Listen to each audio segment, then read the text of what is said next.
Assalamualaikum warahmatullahi wabarakatuh. Bismillahirrahmanirrahim. Alhamdulillahi rabbil alamin. Wabihi nasta'inu ala umurid dunya waddin.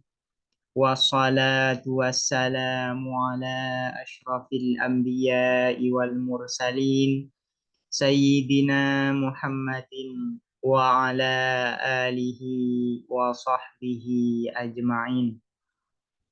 Allahumma faqqihna fid din wa 'allimna at-ta'wil amma ba'du. Qala an-nadhimu wasyarihu rahimahumallahu ta'ala wa nafa'ana bihima wa bi'ulumihima wa amaddana bi asrarihima wa bikum fid dharaini amin. Bismillahirrahmanirrahim. Mari kita melanjutkan ngaji kitab Idahul Mubham, syarah atas kitab As-Sulam Al-Munawwarah. Sebelumnya sudah dijelaskan terkait syarat-syarat yang harus terpenuhi di dalam ta'rif, di dalam definisi. Nah, sekarang kita akan membahas terkait hal-hal yang terlarang ada di dalam definisi, yang tidak boleh ada di dalam definisi.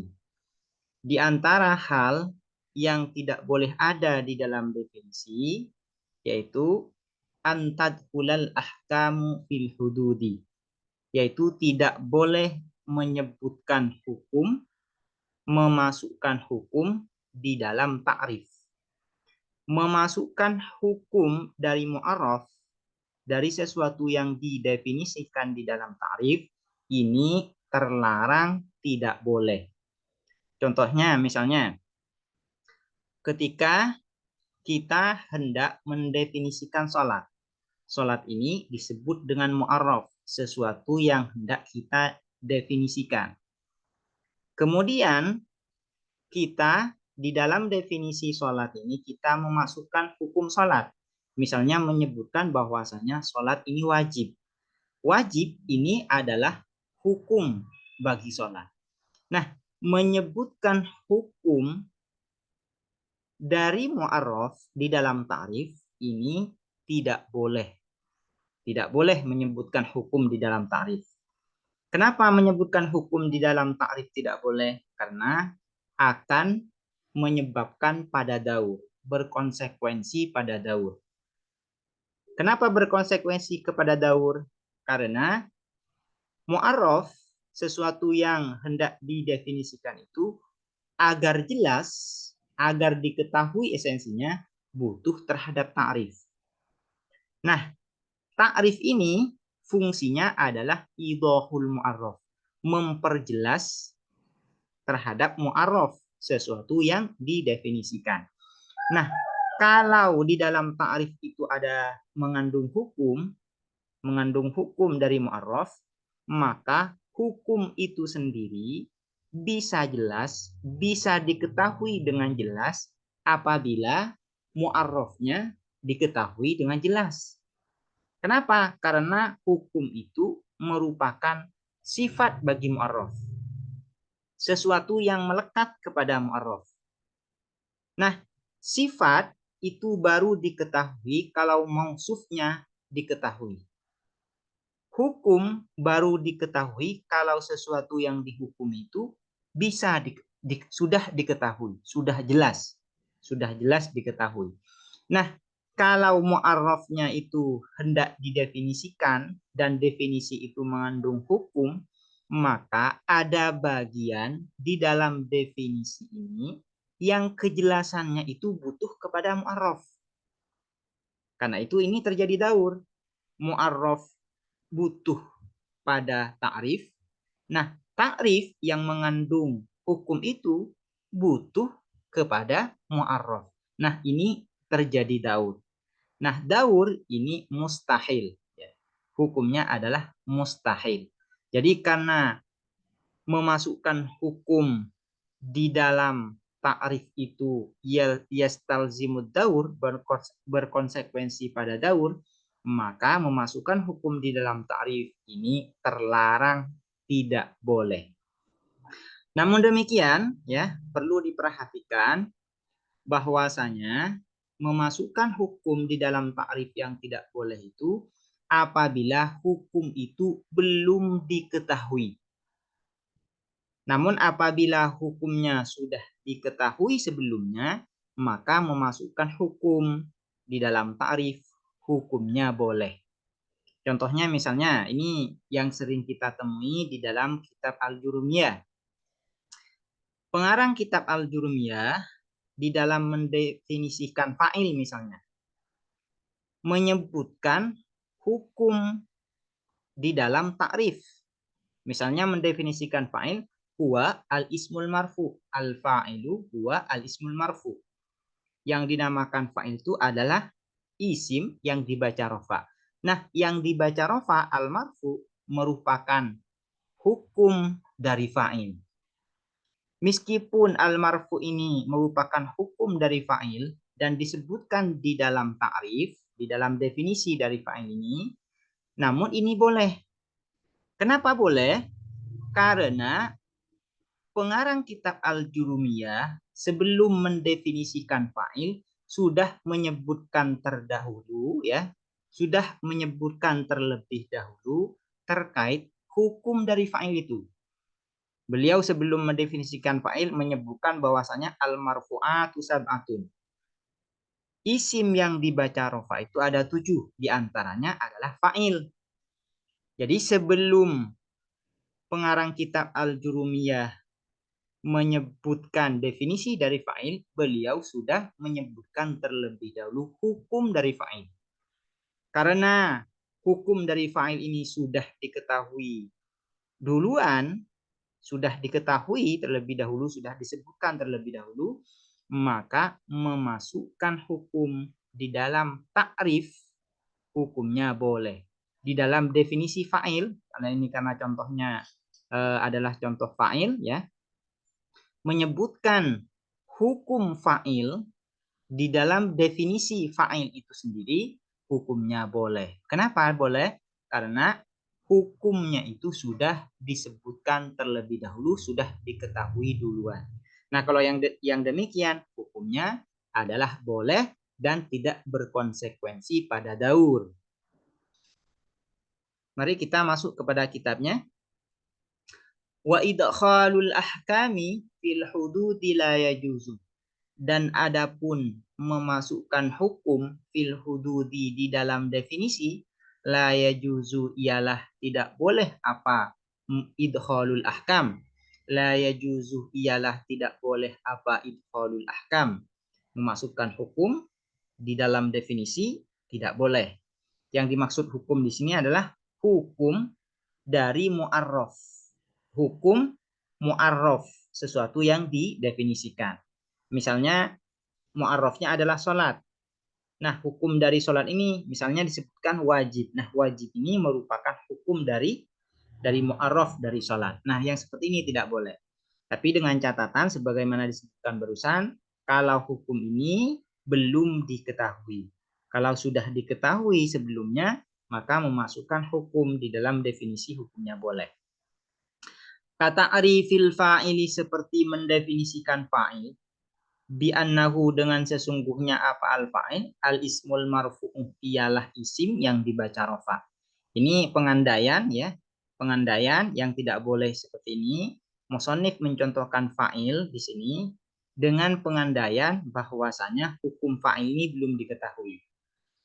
Li'annar raf'ah karena sesungguhnya apa rofa, yaitu al-marfu di sini yang dibaca rofa. Li'annar raf'ah karena sesungguhnya apa rofa, hukmun ialah hukum, min ahkamihi dari beberapa hukumnya al-fa'il. Rofa itu bagian dari hukum fa'il. Dan di dalam definisi rofa ini disebutkan. Nah, ini tidak boleh. Dengan catatan sekali lagi, apabila al-marfu, hukum rofa ini belum diketahui atau belum disebutkan, belum dijelaskan. Kenapa tidak boleh? Ini alasannya. Li'annal mu'arrafah, karena sesungguhnya apa mu'arraf, sesuatu yang didefinisikan bi fathir ra'i dengan fathahnya ra. Kalau dicontoh di sini yaitu al-fa'il, mu'arraf ini adalah al-fa'il. Yatawaqqafu ialah menunggu atau bergantung apa al-mu'arraf ala ajza'it ta'rifi atas bagian-bagian dari definisi. Karena mu'arraf itu bisa jelas, bisa diketahui esensinya, yaitu dengan bagian-bagian yang menyusun definisinya. Jadi mu'arraf itu bisa jelas esensinya dengan adanya takrif. Wa idza ja'alna, dan apabila menjadikan kita al-hukmah pada hukum, juz'an pada bagian minha dari ajza'ut ta'rif, wal halu padahal, ini ya, kalau simpelnya seperti ini maknanya. Wal halu padahal, kalau ingin diperjelas, wal halu dan adapun keadaannya, annahu ialah sesungguhnya apa hukum, yatawaqqafu ialah bergantung apa hukum, alal mu'arrafih atas mu'arraf, atas sesuatu yang didefinisikan. Bi fathir ra'i dengan fathahnya ra. Li'annal hukma, karena sesungguhnya apa hukum ala syai'i atas sesuatu, far'un ialah cabang, antasawurihi dari mengetahui syai'. Far'un ialah cabang, antasawurihi dari mengetahui syai'. Lazimah maka pasti, maka menyertai ad-dauru apa daur.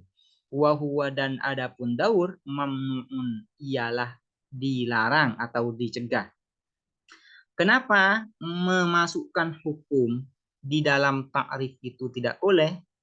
Yaitu karena hukum yang ada di dalam takrif, yang ada di dalam definisi itu ya, agar bisa diketahui, agar bisa jelas, agar bisa diketahui, ini bergantung kepada mu'arraf.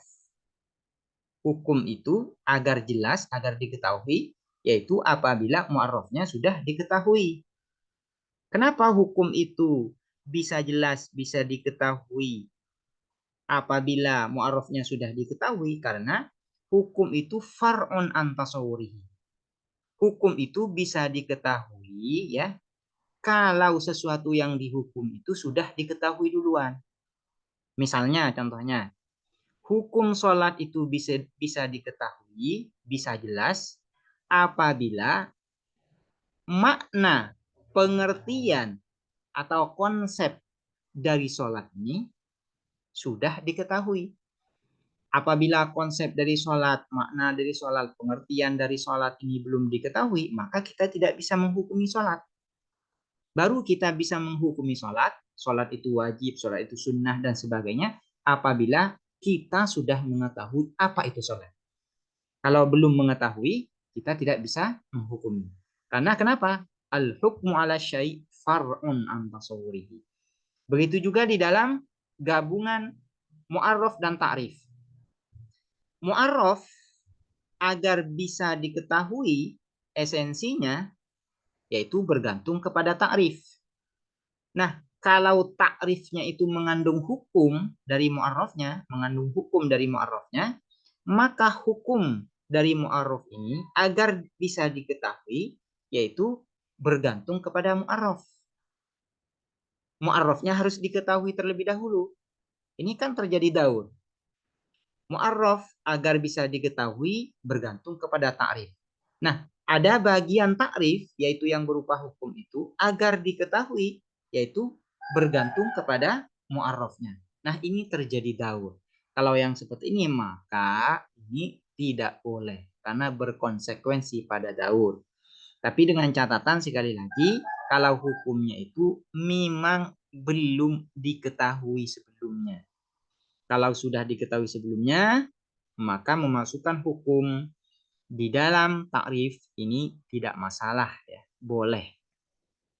Demikian terkait hal-hal ya, ini masih menjelaskan bagian pertama dari hal yang tidak boleh ada di dalam takrif, yang tidak boleh dilakukan ketika membuat definisi, yaitu memasukkan hukum di dalam definisi itu.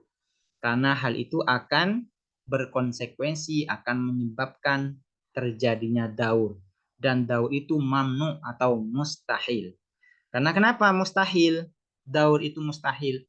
Karena kalau terjadi daur antara mu'arraf dan ta'rif, baik mu'arraf dan ta'rif ini tidak bisa sama-sama diketahui. Kalau terjadi daur, lebih jelasnya seperti ini. Kalau terjadi daur antara mu'arraf dan ta'rif, baik mu'arraf maupun ta'rif ini sama-sama tidak akan bisa diketahui. Mu'arrafnya tidak bisa diketahui, ta'rifnya juga tidak bisa diketahui. Nah, karena sama-sama akan berkonsekuensi sama-sama tidak bisa diketahui, maka ini mustahil. Kenapa mustahil? Yaitu karena fungsi ya. Karena fungsi dari ta'rif itu kan fungsi awalnya yaitu idhahul mu'arraf, untuk memperjelas mu'arraf. Fungsi ta'rif itu adalah idhahul mu'arraf, memperjelas esensi dari mu'arrafnya. Kalau mu'arrafnya dan ta'rifnya terjadi daur, maka ta'rif ini tidak bisa memperjelas mu'arraf. Dan mu'arraf juga tidak bisa memperjelas ta'rif. Kenapa? Karena mu'arraf agar jelas butuh kepada ta'rif. Dan ta'rif agar jelas butuh kepada mu'arraf. Nah, ini terjadi daur. Kalau terjadi daur, dua-duanya baik mu'arraf dan ta'rif tidak akan bisa sama-sama diketahui. Kalau tidak bisa sama-sama diketahui, berarti fungsi dari ta'rif itu tidak tercapai. Karena fungsi dari ta'rif yaitu idhahul mu'arraf, memperjelas sesuatu yang didefinisikan. Demikian, semoga dapat dipahami dan bermanfaat. Assalamualaikum warahmatullahi wabarakatuh.